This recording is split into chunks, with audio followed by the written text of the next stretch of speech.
Hello and welcome everyone. In today's video I will show you how to turn on two-factor authentication on X, formerly Twitter.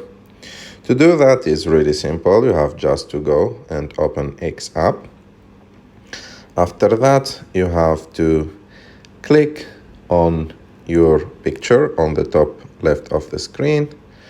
After that go and click on settings and privacy. After that, you have to click on security and account access. After that, you have to click on security.